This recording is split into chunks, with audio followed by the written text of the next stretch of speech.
I chose this angle because I was like, oh, we can get my Monstera in frame, but we can't. the height of the bobbin. I always forget that somehow, but that's okay. We're just gonna go for it anyway. Anyway, it's been a while. Grab my Rolex. Hang on. That's how long it's been called.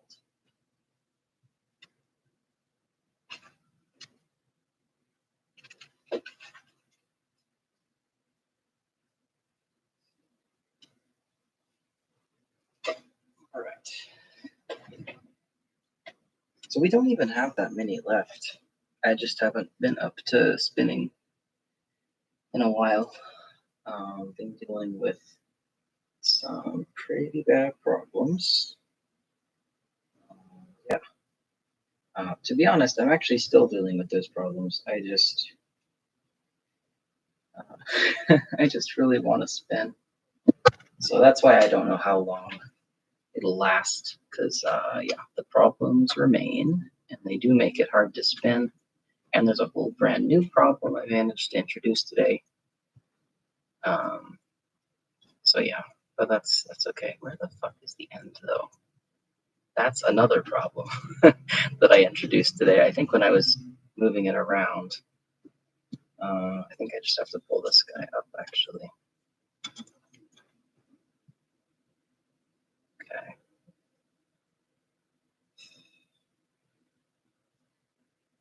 Did it go?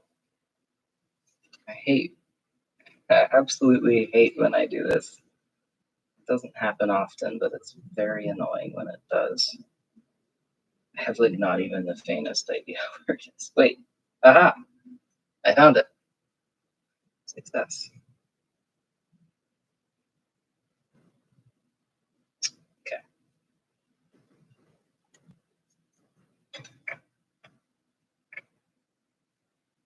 Just focus on getting this set up before I try and talk too much, because I have a feeling I can't multitask that.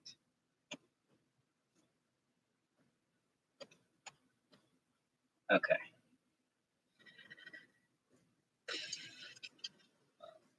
Now I did add, I'm not sure exactly when I did this, but I think that I added it in between now and the last time I streamed. But I added basically a bit of paper just underneath the thing that controls the mother of all height. And what that does is like controlling or changing the mother of all height makes it so that this drive band gets looser or tighter with this particular tension setup and this particular wheel. And I had kind of maxed it out for how tight it could go. I think part of the reason why is because the drive band is old, and it's been stretched a lot over the years, and I think it's stretched out. But then the other problem is that I'm on the smallest whorl. Oh, oh boy. Oh, okay. My rubber band snapped. So let me grab. Luckily, I actually have a rubber band literally right next to me, but wow, I wasn't expecting that. Right. The other thing is that it's on the smallest whorl, and that is that needs a lot more tension, and also it makes it closer. Like you can see here, if it's running along this groove, that's about an inch slash 2-ish centimeters farther away from this, and so that means you're going to automatically have more tension than if you were on the smallest whorl. And so being on the smallest whorl means that you kind of have to make up for it by adding additional tension, which I could no longer do because it had maxed out as much tension as I could add that way. So by adding a little wedge under the tag that controls that, I could add a bit more tension not going to show you because I'd have to flip my whole wheel around. But if I do, for some reason, have to flip my whole wheel around, I'll try and remember and show you. But yeah, hopefully that helps with the problem that I was having, which was not enough tension. When the drive band is too slack, what you get is sort of a reduction in the amount of energy you're actually delivering to the flyer. Reason for that being more energy is going into just flexing this, whereas when it's properly tensioned, that's not the case. Now, I have not spun a single inch since I last streamed, not at all. I especially haven't spun any cotton. So I'm probably going to be a bit out of practice, which isn't shocking, but hopefully, I think that's helping. It feels a lot smoother.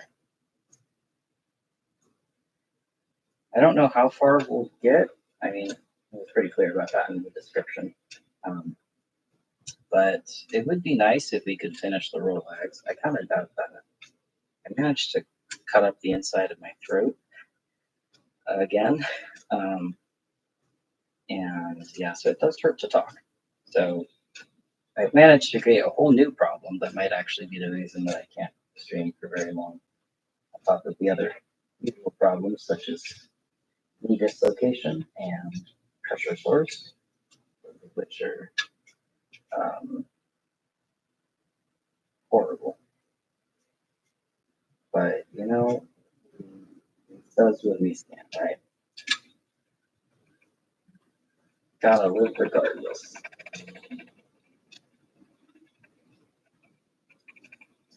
I did the thing I'm doing to help with the pressure sore situation is I'm sitting in a different chair with my a different chair that can actually fit my wheelchair cushion. Unfortunately, I cannot spin from my wheelchair because the power chair and the cushion is way too high up, so I actually can't reach the pedal. I guess if I had like a platform or something that I could put this on, I might be able to. But even so, I honestly doubt it. I would need to get it like right under the wheel, basically, for me to have enough room. And I just don't think there's anything that does that. So I'm sitting in actually my old computer chair, which is now mostly my cat's chair because she really likes it for some reason. But it doesn't have any back support or head support or neck support, all of which are problems. So yeah, I don't know how long we'll last on this one. My usual green chair that I've used for the last several streams, just my wheelchair cushion doesn't fit in it. So I can't sit in that, and it's too high up, whereas this has an adjustable height. So yeah, we'll see. We'll see. But I really want to finish this project. It makes me sad that I had to just stop because my knees were dislocating all the time. I don't know, even if I only do like 2 roll lags, well, I guess I'll probably stop streaming. If I can only do like 2 roll lags at a time, I'll have to stop for a while. Because I don't think there's much point in streaming 2 roll lags worth of spinning, 2 punies rather. It's been so long that I keep forgetting when I'm actually spinning. It feels a hell of a lot like wool. So yeah, I forget. Yeah, I don't know. We'll see. Maybe, maybe not.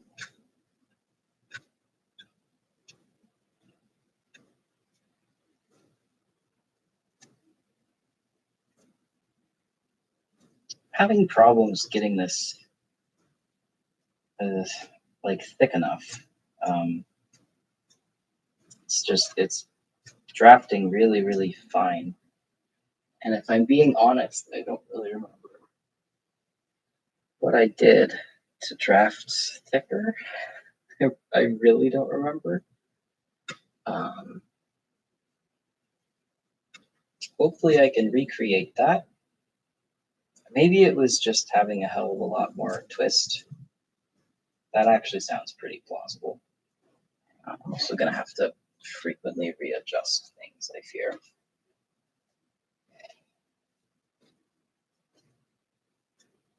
Okay, so just build up some twist. Hey, okay, yeah, it is that. I just need more twist in there. But then, of course, I get a piece of VM, and I want to stop to pull out this annoying VM. Story of my life.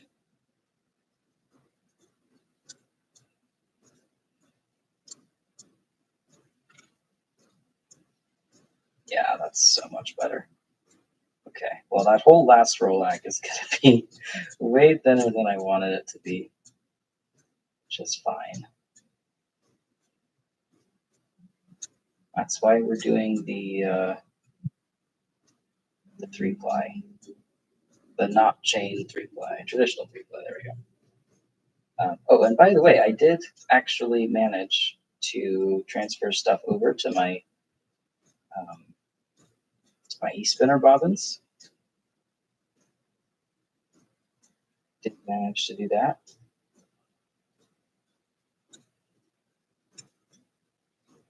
I don't know if I did that before my last stream or not, actually. Now that I think about it, I probably already did. But I had forgotten. Now I'm pleased to remember I did that. I think, sadly, probably going to have to postpone the e-spinner interlude if I finish this quickly, because I cannot lay in bed on my back right now, and that's what I would need to do to be in the, or to use the e-spinner. So yeah, that's gonna have to wait because I can't do that. But yeah, I don't know, maybe my pressure sores will be good to go by the time I get there. That would be nice. I would really love if they did that. Kind of doubt it because they're getting worse, not better, but you never know. Sorry if I'm a massive downer, by the way. I'm not gonna lie. Sometimes just the inescapable nature of some disabilities makes it really quite difficult to think about anything else. And that's kind of where I'm at. It's all I can think about. So it's, if I'm just rambling, that's what I'm going to talk about, sadly. And I don't think I gave enough warning for anybody to show up to the stream, which, I mean, that's on me. I wasn't sure if I would be feeling up to it when I got home or not, or I also wasn't sure if this setup would work.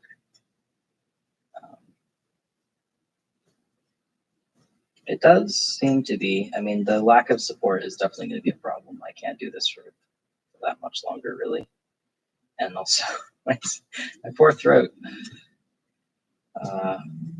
That one actually should heal as long as I don't do it again, I guess, soon. I don't have any control over that, though, so maybe not. Who knows?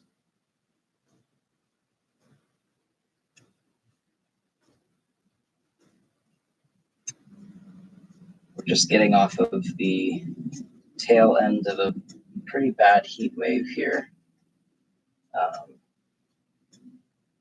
And it's unfortunately still very warm in my apartment. I do have to turn off the AC when I record because otherwise it's like the AC is that white thing in the background. So as you can imagine, we can hear it very loud. And if I were to go in the other room unfortunately doesn't get the AC, so kind of doesn't matter either way. But the nice thing is that even with the AC off, it's not like boiling. Whereas when I accidentally turned the AC off yesterday, we were still in the thick of the heat wave. It like immediately started skyrocketing in temperature. And I went outside too. I thought I was turning it on for some reason. And then I went outside and I came back in and it was like 90 degrees in here after like an hour. a quick trip to the store, and that's what happens. But yeah, thankfully it's not horrifically hot. It's livable. My work was way hotter than this.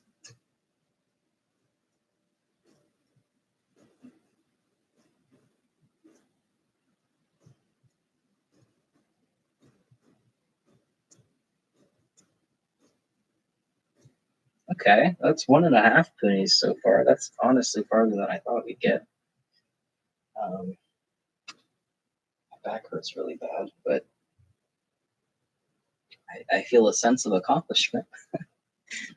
So we'll see how long that can outweigh the back pain. And then when the back pain is too much, I'll probably have to call it. But it's nice to know that actually the thing that was causing problems, my knee, is not. So it seems that giving it a break helped. Which means that if I can get my other ducks in a row, then maybe we could go back to streaming. Just, yeah, I don't have any control whatsoever over the pressure sore situation, or over the fact that I keep cutting up my throat. So, like, I mean, I have some control over it. I can avoid doing certain things, which I am, but past that, I have no control. So yeah, you never know. You really never know.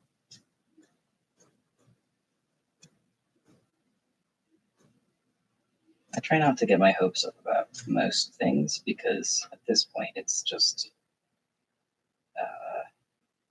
self-preservation, really. But it would be nice if I could at least finish one fucking skein, right?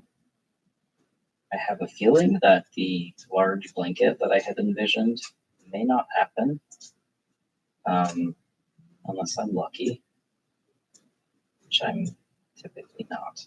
But I want to know what it looks like as a skein. I put so much time into this already, right? I just want to know.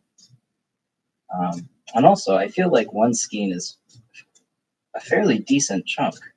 Like, I think it's going to be a lot of yardage. I don't know how much yardage. I think it's going to be a lot. I would be excited if I got like 500 yards. I would be so excited. I don't think I will. That seems like a lot from 3 bobbins worth of 3-ply too, but you never know. And I think I really only need about 1,000 yards for a blanket, so I would only have to do it twice. You know, I only have to do all this twice, and not half, way more than half. A lot of the work for this was actually just learning how to spin cotton and card cotton. So I wouldn't have to do that again necessarily. Although I can tell that I'm a lot worse at this than I was the last time, mostly because I've forgotten like most of it, almost everything I learned. But at least with spinning, when I forget something, it's not totally forgotten. Like it's almost never totally forgotten. It's just way in the back of my brain and takes a really long time to fetch that information, you know?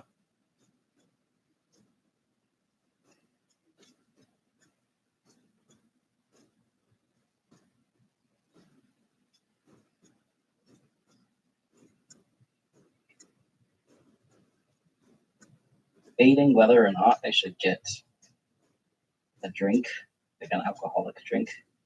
I have a feeling it might really burn my throat, but I also would love to be drunk. I would seriously love to be drunk right now.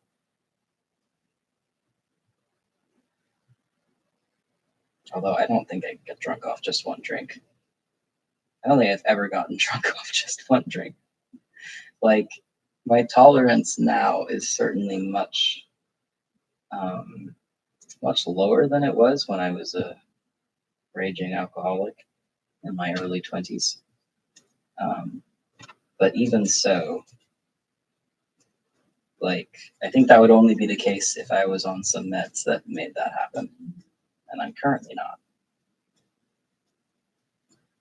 Which is kind of too bad because I don't like alcohol. Like, I don't like the taste of it. But if I could get drunk off one drink, actually, maybe that's a good thing. If I could get drunk off one drink, I'd be drunk like all the time. Not at work because there's too much at stake for that sort of thing. And also, I would absolutely get fired. But at home, yeah. So maybe that's a good thing.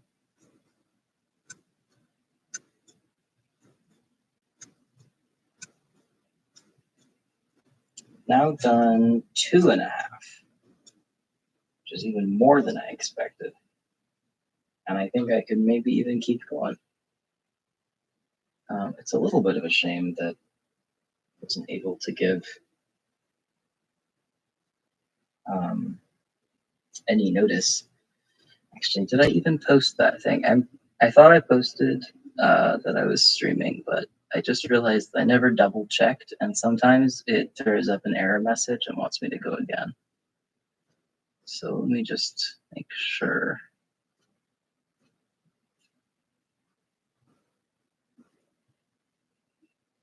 Okay, yeah, I did. Well, that's fine. At least I posted it. That is what I was worried about. God, I would kill for some back support right now, or neck support. I think we should probably stop after this one, just in case I injure myself, to be honest. But hey, we got like half of what remained done. I think I probably won't continue streaming this until I can do it for a long time, or at least longer than half an hour, because I don't really like half-hour streams. It's a lot of setup for no reason, and typically, no. Oh well. Typically, like half an hour is when people show up around that time. So it would just be half an hour of me rambling to myself about depressing stuff and spinning, and that is not what I find fun about this at all. So yeah, we'll probably just see if we can finish this ourselves. And yeah, I feel a little bad about that because I think perhaps some of you have gotten at least a little bit invested, given that you've spent so much time watching me do this. But I'll post pictures at least. And yeah, I don't think the VODs are super watched. So yeah, I just don't know if there's a point to me continuing to stream when I can only do it for a little while. But yeah, that's all right, you know. Hopefully we'll get it done. It'll be really nice.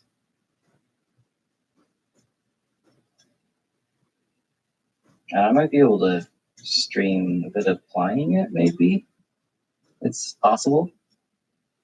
Because that is, like, that would go really fast, you know, the flying, it always goes fast. So I could maybe stream me flying like one bobbin at some point if I get to that.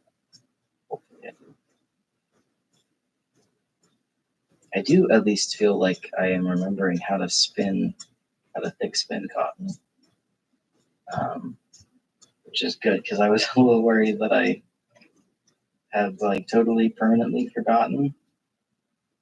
I mean, I knew that was unlikely, but the worry was there. I should switch hooks.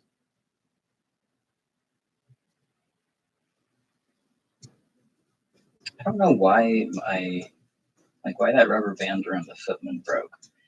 But I suspect I might just need to get another hair tie because I used a hair tie. Like I had a hair tie around that thing for a really long time, like 5 years. And it took 5 years of pretty heavy use to break, whereas this rubber band took like less than a month of almost no use to break.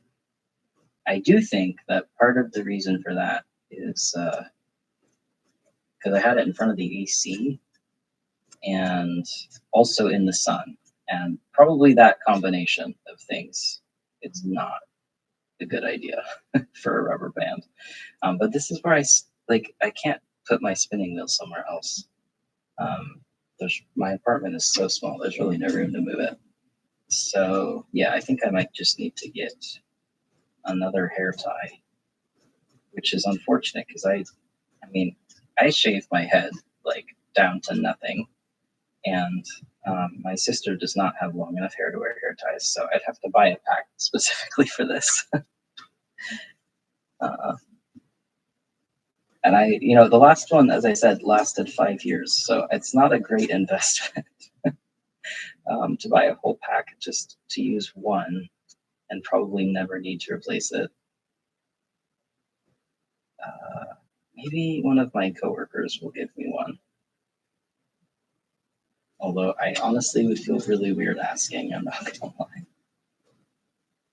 Speaking of my coworkers, by the way, this is totally unrelated. But speaking of my coworkers, so I keep some plants at my desk, and I have since I started working there because, well, you know how I am. Like, if I don't have plants, I get very sad. So and the one that I've kept there the longest is this little cactus that, is it a cacti? No, cacti is plural, right? I think cacti is the plural of cactus. Well, anyway, I had just a little one of those with spines, like these long purple spines. I really love that guy. It's the first one I brought to work, literally on my second day, and I kept him in my bag for several weeks until I got a desk that I regularly sat at. And he's been shockingly in really good health this whole time and growing this whole time. And one of my coworkers wisely decided that they should water him, which is unfortunate because I water him.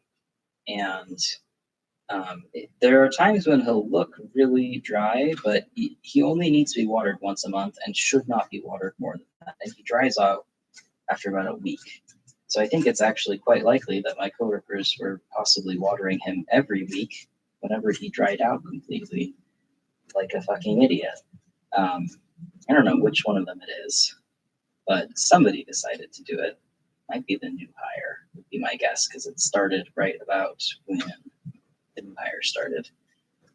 And yeah, I looked at my cacti after I took a day off and came back over the weekend. I came back on Monday after that, and not only was the water completely soaked, but my cacti had mold in it, or the dirt had mold in it, right? And the cacti itself was looking very yellow and sad. So I brought him home, and I put him in some new dirt. Kind of had to crush the top, unfortunately. I'm gonna keep going for a little bit because I feel like it. Anyway, I kind of had to crush the top to pull him out because he's pokey, and like the spines, they're long and kind of delicate, and if I were to try and get a hold of them, they'd definitely damage the plant too. So I was trying to get it just by the tip, which didn't have spines on it yet. I think I kind of crushed it, unfortunately. So I don't know if he'll survive. But I tried. I feel really bad. He lasted so long. He was doing so well. It's my favorite little plant. And yeah, anyway, that is why you should never water somebody else's cacti unless they specifically asked you to.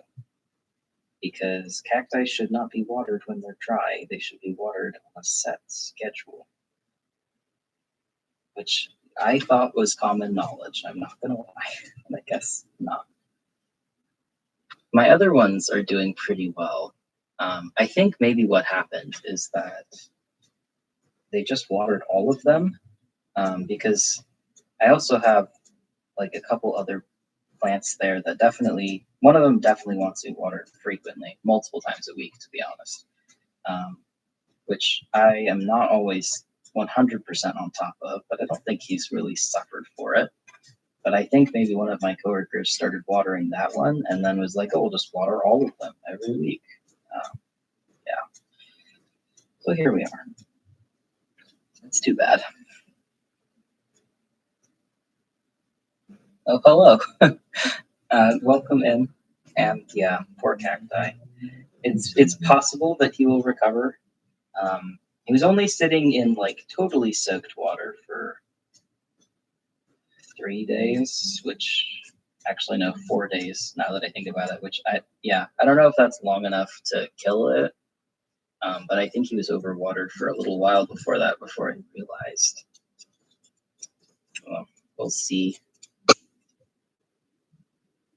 Right now, I've got him in some nice dry soil and in the sun. Well, it's not sunny right now, but will be in the sun when it's sunny.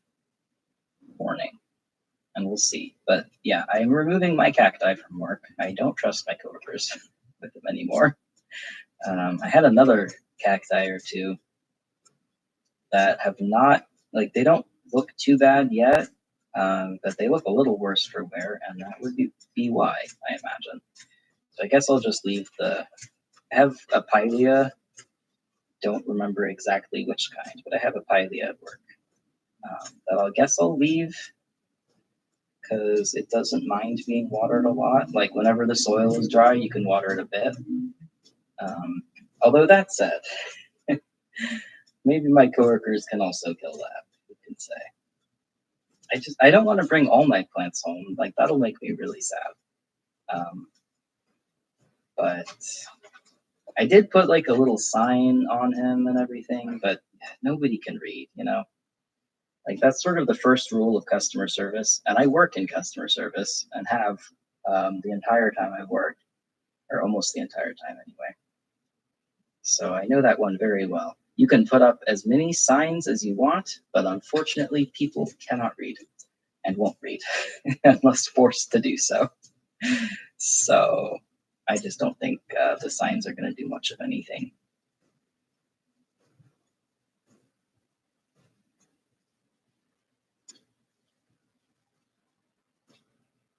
If there's a sign, no one will look at it. Exactly. It's like their eyes just, not again.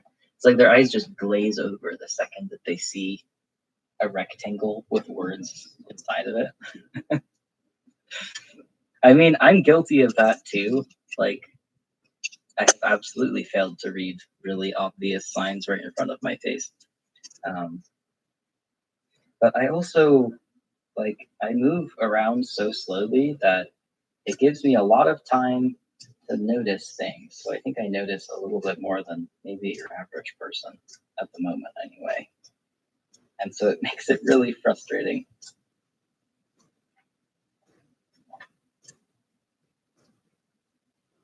Like, I wouldn't do that. I might do that, to be honest. But I can still feel superior and be like, I wouldn't do that because I'm less likely to. Whatever that means.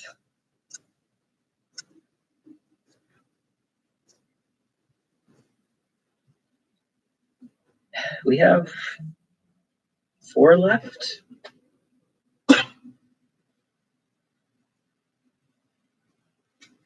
I think 4. Yeah, if I spin this one, we'll have 4 left. This is just a half. Actually, I accidentally ripped 1 and 2. I really should not spin all of them in one go because the chair that I'm sitting in right now has no back or neck or head support. So it's causing some problems. And actually, I said I was going to stop like 3 poonies ago, but I'm still here doing this. Got caught up in my cactus story.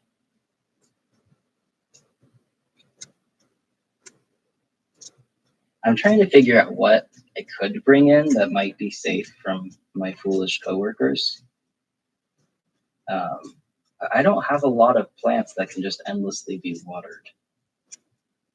Actually, hang on. I mean, not endlessly, but I do have some cuttings that are in jars of water. one thing about putting cuttings in water and letting them root is that even once they've rooted, you need to make sure that at least the stem is above the water, and ideally some of the root above the water as well. I don't know why, but I've had so many cuttings, and the only ones that have survived long term are the ones whose roots were like partially submerged and partially in the air. And so if they were to continually top it off, then that actually would kill it. So, but it might last a little longer, and it's a hell of a lot easier to remove excess water in that situation than it is from a cacti in an extremely small jam jar, which is what he was in. There's like not even room to remove the soil. The only way to get him out was to remove the cacti from the pot. Well, that's not a pot, like I said, it was a jam jar. I don't know. I don't want to just have one on my desk is the only thing. Just one plant is not enough. I need many plants.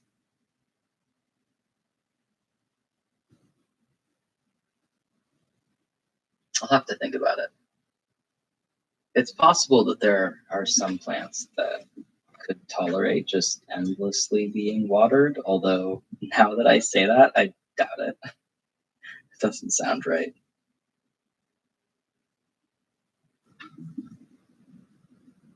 I could maybe bring my air plants. Those are only watered by submerging them, and I don't think my coworkers would know what to do.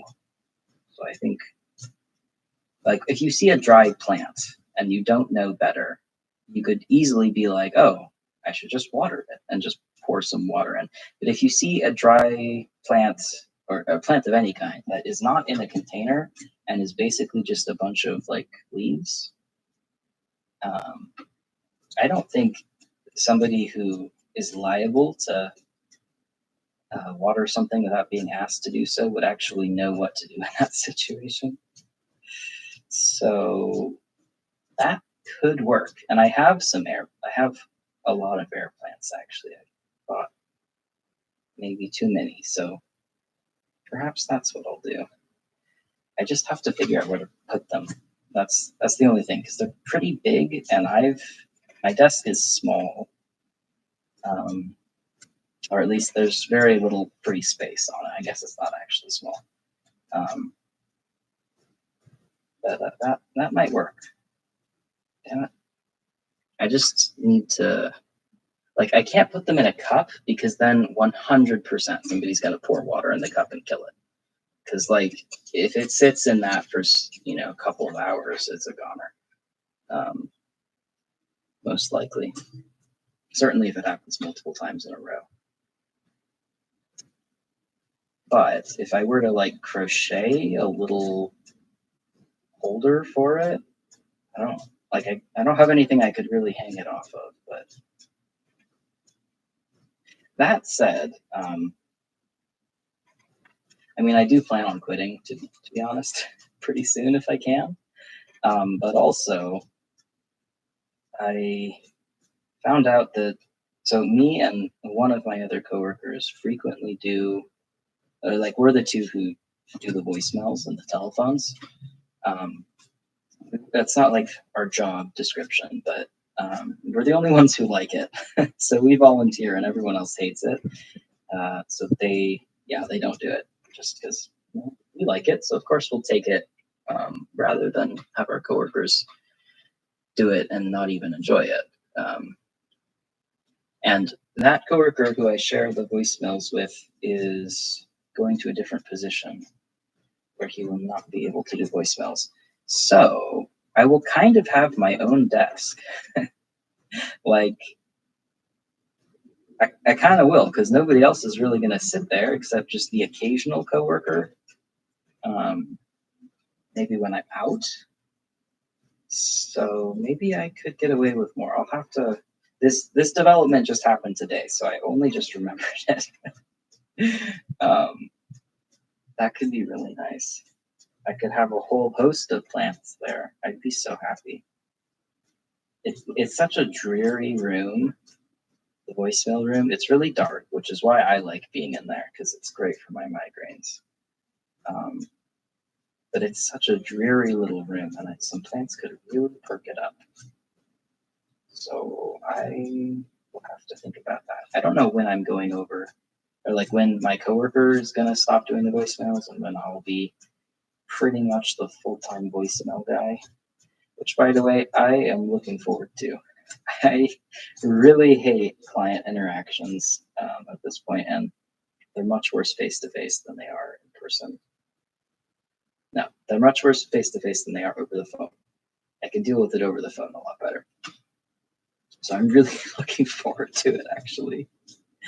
To be honest, it's possible I might not quit if that kind of cures enough of what I hate about my job. But also the incompetency of the rest of the people who work at my clinic is really, really clear when I'm doing phone calls, because I get phone calls from facilities being like, hey, why did you fuck up this really obvious, easy thing? And also the patient needs it done ASAP because you fucked it up 3 times in a row. And like now their cancer is super bad. And we really, really need this ASAP. So stop fucking it up, please. Like I get a lot of calls like that, which are not calls that you want to be getting in any situation, but especially not repeatedly. And especially not about important things, which all healthcare is important. So that's really not good. Yeah, we'll have to see. But, you know, maybe. I don't want to quit. Like, I do want to quit because I don't like my job, but I don't want to quit because, for one thing, if I were to stay on here long term, the benefits start getting really good. And they're, like, probably better than I would get anywhere else. But on the other hand, I do hate my job. I do deeply hate my job.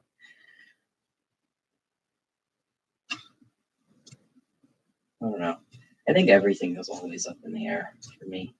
I never know how anything's going to go. Just not really how I like to live as somebody who really values structure and warning and time to prepare for things. But also, you know, humans can adapt to anything for some reason, unfortunately.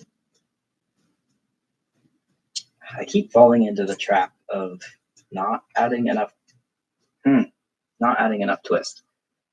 And like it's one of those things where you don't add enough twist and then you're playing catch up, but then the next time you slow down to, you know, briefly do something, now you're playing even more catch up. And it's kind of just this I don't know, it's almost like decay that starts happening. Like you get less and less and less twist in there and you don't even notice it. It's because it's like slow, just like slowly losing the excess twist that you built up. And I just don't seem to notice that I don't have enough twist until I've already spun a hell of a lot way too thin. That's one of the things that I'm finding to be really challenging about cotton, because this just isn't something that I have found with wool. I mean, it's still true with wool, but if you want to do a really thick yarn, you might want to draft it this way, but you don't have to. There's ways to get around it, and I do. And I also don't tend to spin wool very thick because I don't live in a super cold place. So, and like having a really, really thick article of wool clothing is actually not something I want to do because I don't have use for it. Or at least I wouldn't have use for it most of the year. So it hasn't come up with wool, but with cotton, it's like, especially because I am trying to thick spin it. But that is all right. Like either way, I mean that's why I chose to do the traditional 3 plies, because hopefully I'll be able to mitigate this somewhat. Like if I was doing, oh, I was choosing to chain ply it, then this would be a serious issue because I would have so many little random areas where there's nowhere near enough twist, and therefore it's like way too thin. I don't think that's how it works with wool, and it doesn't really make sense to me that that's how it works with cotton. I don't get it, honestly. I'm really confused by the whole thing. Usually, I can make myself effectively do a handcraft long before I understand anything about it. And that is certainly true of cotton. Like, I mean, I wouldn't say I'm effectively spinning my cotton, to be honest. Switch legs. But nonetheless, I certainly have not reached a stage of understanding at all with it. I've reached a stage of being able to spin it badly, but like consistently I can spin it. Whereas that didn't used to be the case. I used to try and spin cotton and I'd get, like maybe 50 yards of singles, and then it would snap and I would just have no idea how to attach it or keep going, and I'd just give up there and ply it or whatever.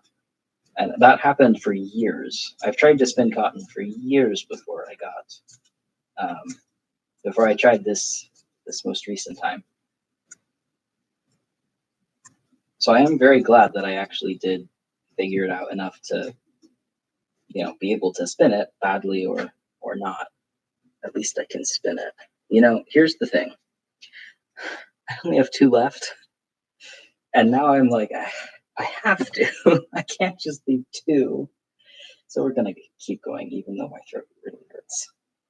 Worth it, I think. I'm glad. Is it something to do with the difference of wool having crimp and cotton not? Quite possibly. I don't think I understand it enough to even really guess. I do know from a previous stream, discussions on a previous stream, I know that cotton has a spring shape, which is not crimp, but it's something, right? It has a spring shape, and I think, I haven't been able to test this because I do not own a microscope, but I think that commercially prepared cotton roving or sliver or top or whatever the hell they call it, because it goes by many names, but it's all essentially the same thing. I think that removes that spring shape because it is so much more difficult to spin commercially prepared cotton than it is something like ginned cotton that has then been carded by hand. And I guess ginned cotton is also commercially prepared, so I should use a different word there. But this, like the whole process of turning it into roving, sliver, or top seems to destroy that crimp. I do wonder if steaming it might add it back, because I've seen some experiments with wool, steaming wool roving, and it looks like it adds crimp back, and I feel like it could do that with cotton too. I actually still have some remaining, so I might give that a try at some point, because that would be cool. Most people who start out spinning cotton, by myself included, buy that shitty cotton roving. And it, like, I have to tell you, if I had started on ginned cotton, I think I would have figured out how to spin cotton a hell of a lot sooner. It would not have taken years. It would have taken months, which is how long it took this time, was about a month. So, yeah, if people could just simply steam it and then have a usable prep, that could be huge. So maybe I should try that. Yeah, it is interesting. I wish I understood it a hell of a lot more. But anyway, back to your comment, which is, like, is it possibly because cotton doesn't have crimp? Yeah, quite possibly. I don't understand necessarily what exactly crimp does when you add twists to it versus something without crimp. I do know that, I mean, having spun a hell of a lot of flax, which certainly does not have a crimp, and I think it's sort of just long, straight, hair-like strands, would be my guess from what I've seen, because I have seen some of it under a microscope in archaeological settings, and it looks pretty damn straight to me. So, but that said, that's not really true of thick spinning flax. When I thick spin flax, that's how I made an entire summer blanket out of thick spun flax, and I don't recommend ever thick spinning flax. It's a horrible idea. It's really painful. You shouldn't do it. But if you were to, you would find that the way to thick spin flax is literally just to draft it thicker and then add twist. And with flax, especially when you're wet spinning it, once you've added just a little bit of twist and a little bit of water, it'll hold together. So you don't need to keep adding that. You don't have to add more twist if you don't want to. You should, because it'll make it more durable, but you don't actually have to. Basically, once it has a little bit, it holds together even if it's fairly thick. And so I've thick spun flax with various different amounts of twist added, and that, like with wool, it didn't really seem to change anything. Like, it changed obviously how much twist it had, and the properties that changes, such as whether or not it kinks up and how durable it is and the appearance. Those changed, but I was very much able to spin it with any amount of twist. So I don't know. Like, that said, flax is an entirely different beast from cotton, entirely different beast from wool. But with regards to crimp, it has none, and it doesn't need this. Whereas this seems to have possibly a little. Again, I don't know if you would call that spring-shaped crimp or not. I don't know enough about it, to be honest.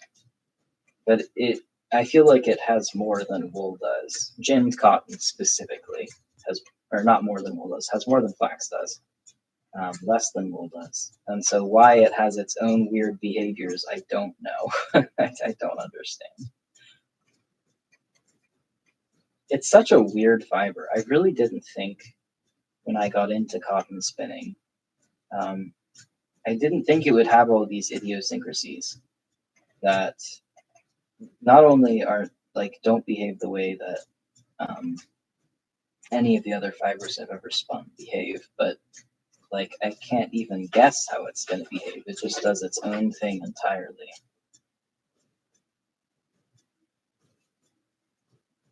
But it's really cool, though. I've really enjoyed this process of learning cotton and how to spin it.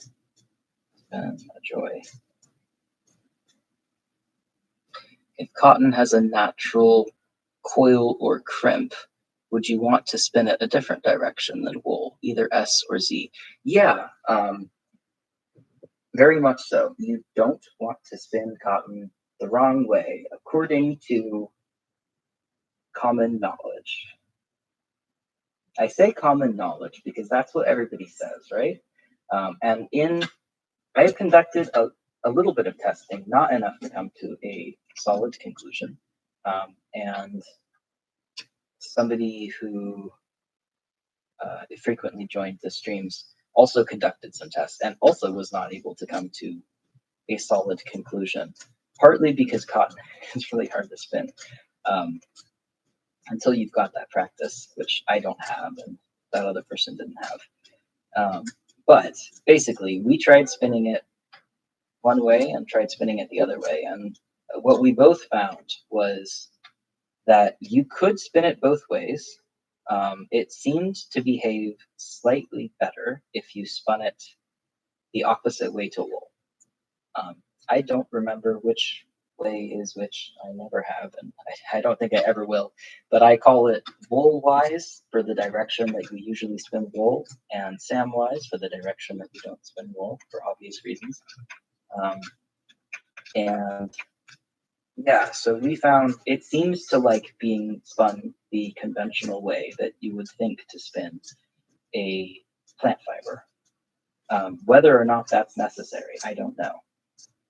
Like it's possible that I was just very used to spinning it Samwise, and so when I spun it wool-wise, it was just different, and that's why it was worse. Entirely possible. I would need more testing to know for sure. And additionally, I don't know which way the coil goes or whether or not that even matters. I've heard that the reason you're supposed to spin flax and other bast fibers Samwise rather than wool-wise is because that's the way that the fibers twist naturally when they're growing in the plant. I have not confirmed this for myself. And I don't know if that's true at all, but that would really only apply to bast fibers as far as I know. It wouldn't apply to cellulose fibers like cotton. But anyway, yeah, I don't know. I have no idea. Common wisdom would say yes. I have no idea. I think there's no harm in doing it the conventional way. Like it was certainly easier in my tests. And I suppose the only reason why you would want to spin it the opposite way is if you're knitting or crochet untwist it if you spin it that way. And unfortunately, my knitting will untwist it if I spin it Samwise versus wool-wise, because my knitting untwists Samwise fibers and twists wool-wise fibers simply because of how I wrap the yarn. But that's why I'm adding quite a bit of extra twist. Like this is more twist than you would really want in a blanket, partly for durability reasons and partly because I know it's going to untwist when I knit it. We reached the end, shockingly. Now you want to get your hands on cotton and a microscope? Please do. I would love it if you did. I think more people, especially more fiber artists, should be studying cotton. I think it's neglected because it's so fucking hard to spin properly. And the reason it's so hard to spin properly is half because the main form that it's sold in is absolute garbage, to be frank, and partly because it's just such a different beast that unless it's what you start with, and I think unless you have a teacher, you're gonna have a really hard time. I say all that knowing full well that in many places on Earth, for example, India, cotton is the thing to spin. That's what you're going to be spinning in most situations. Like it would be insane to spin wool because it's really hot in many parts of India. And obviously, if you have a whole generation of, well, not just a generation, but many, many generations of cotton spinners, they're going to be pretty fucking good at spinning cotton. But for a lot of us Westerners who grew up or started with wool, not the case. It's so much harder. Like, so much harder. But so rewarding, too. See, now here's the thing. I finished. Nothing more to spin. I kind of want to start plying. I shouldn't. I want to. Maybe I'll just get it going. So that when I come back to it next time, I'll already have made a start on it. I think I'm going to do that. Nobody can stop me because I live alone. So I guess my cat could stop me, but she's small and has not yet stopped me. She's actually staring at the back of my head quite menacingly right now. So yeah, we're going to keep going just a little bit. I can sense some problems with myself. So it's not a great idea, but I don't know. You gotta live a little, right? I feel like there's this thing when you're disabled, particularly disabled in a way that makes it really easy to be injured and to further injuries. there's this thing you have to do called making the decision to stay healthy or to live. And a lot of the time, I do make the decision to stay healthy, even though it's not actually staying healthy, it's just not getting worse. But you can't always make that decision. It's still everyday life. So, yeah, we make poor decisions on purpose sometimes, and that's okay. Wow, this is so much thicker than I thought it would be, which is not a complaint, by the way. I was worried it would be too thin. I mean, and I don't want to do too soon, but yeah, I'm happy with that. Now, I don't quite know how much twist to add, like how much ply twist. I think I want to, because this is the part that's going to be uncurling or untwisting when I knit it. So I think I definitely want to add more than I normally would, but also most of this has rested, so it's sort of deceptive. I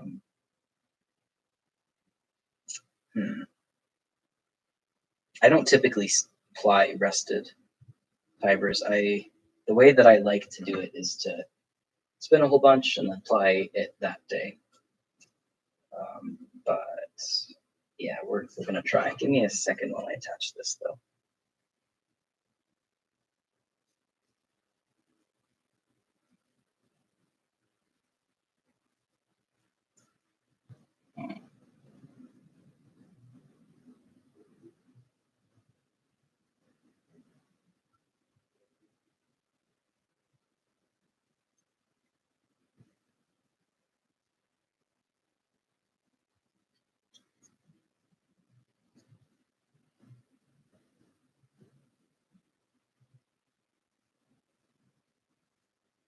Okay, I was using my mouth to pinch off the twist, so I couldn't talk because my mouth was otherwise occupied.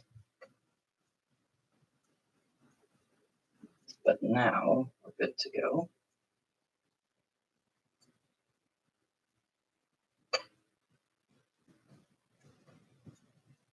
Okay. I'm a little nervous, actually. Been building up to this for so long.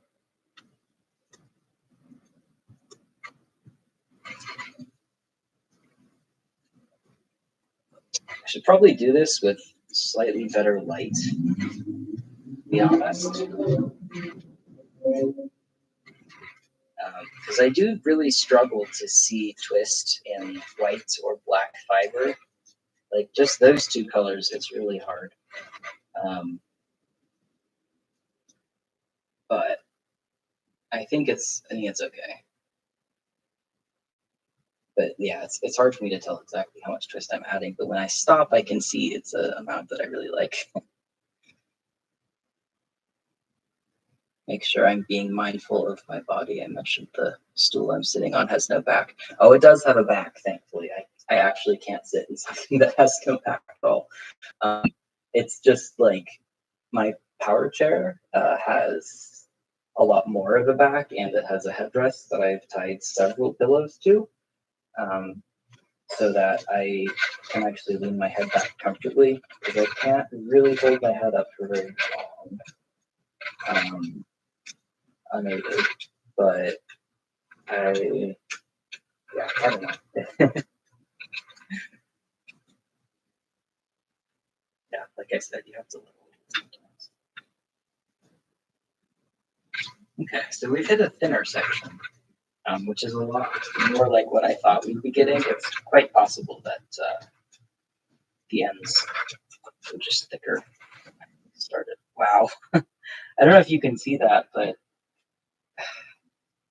when I'm spinning, at the moment, what's happening is it's like whirling out almost like a jump rope. Or at least that's what it reminds me of. I'll have to see if I can see it on. It seems to be mostly when I feed in a lot at once. You can kind of see it. It's like, it's not as visible on stream for sure. I think mostly because of the angle. It's cool.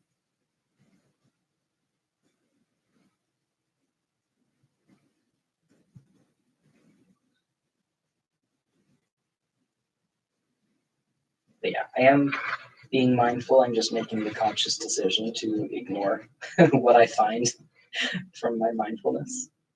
And yeah, I'm glad you understand. Let's see. Okay. So the gauge is all over the place.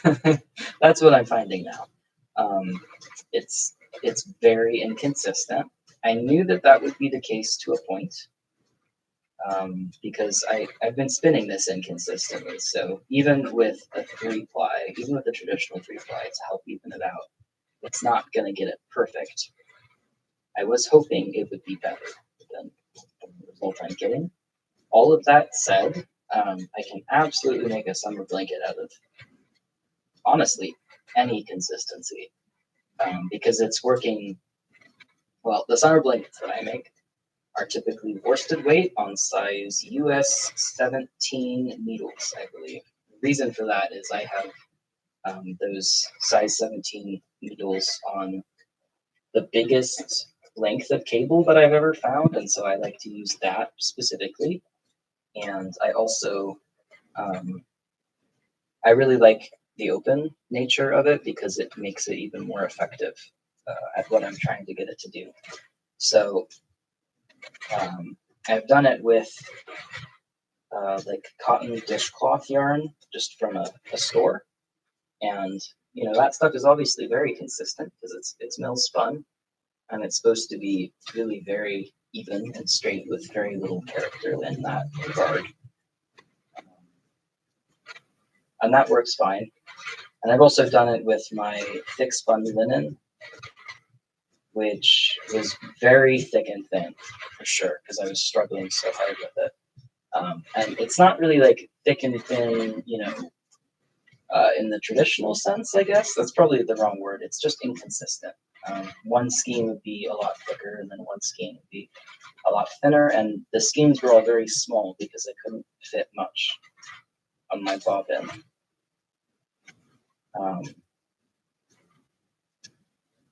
And so, yeah, it's super inconsistent, but it is a great blanket. It doesn't matter at all. So thankfully, the inconsistency does not matter.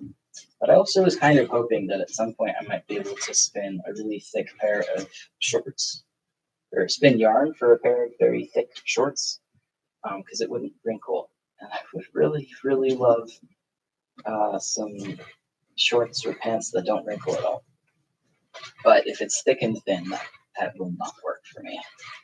That will sort of basically add baked in wrinkles pretty much, in terms of at least the levelness of what you're sitting on, which is the whole point. So that might be out, at least unless I ever get better at spinning cotton thick and very consistent, which honestly sounds super hard. I think even if I had a lot of time and energy to practice, I don't know if I would get there. I can't even spin wool consistently. Like even thin wool, I can't spin it consistently. Consistency has never been my strength with spinning. I'm not sure what my strength is, but I would go as far as to say my weakness is consistency. That's what always gets me in projects, is like, oh fuck. I started out with worsted weight, and at the end of the scheme, I have like K weight, which doesn't, like, it wouldn't matter a ton for a project like this, but for like a sock, problems. That causes problems. For a hat, also causes problems. Like you can work around it to an extent, but not endlessly, that is for sure. Say be mindful as if you haven't spent all day knitting to the point of your hands being sore tomorrow. Yeah, absolutely. Crafting is one of those things, you know. I mean, I did the same thing with running when I could still run. I would, and even like I didn't know it was damaging necessarily. It was, but I didn't know that. But I would be running, you know, to the point that my ankles were bleeding, and I wouldn't want to stop running because I just loved it so much. So I would like literally cause injuries, and know I was causing injuries and just keep going because I did too much. I think that's a very human thing. You know? Like, I think the idea that something we love can also be harmful, almost everybody understands that. Um, we all can grasp that, but that doesn't mean we can be sensible about it. That doesn't mean that we're gonna make the choice to not get injured in that situation because I don't know. Maybe it's just that like humans' love for things can be very, very strong.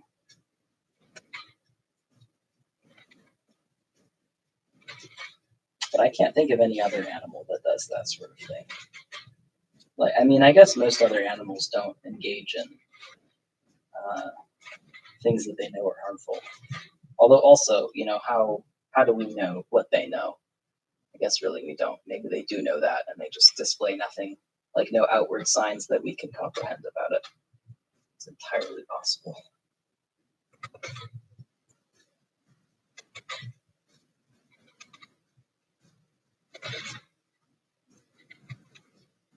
I've always wondered that sort of thing. I've had pets pretty much my whole life, and I've always wondered what they understood and what they didn't.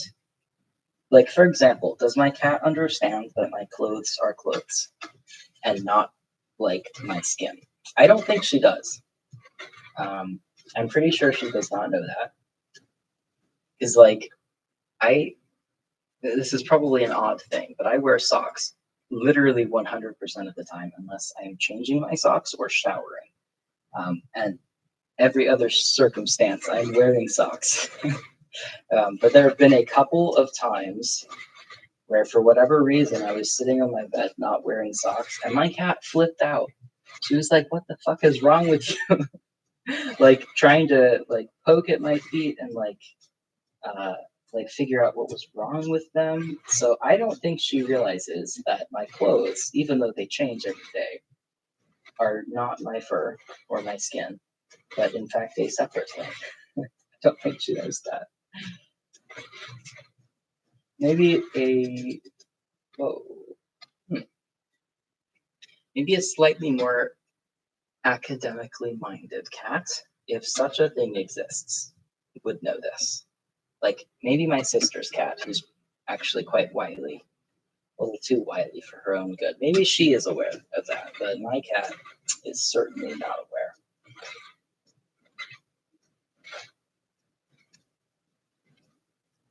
I really want to finish um, this skein, or this bobbin rather. I don't think I'm gonna though, because my ankle has started protesting mightily. But we're so close. Uh, I guess if I stop when we're really close, that will make it easy to pick it back up.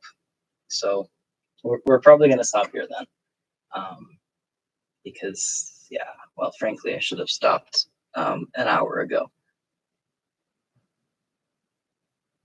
But hey, we made a ton of progress.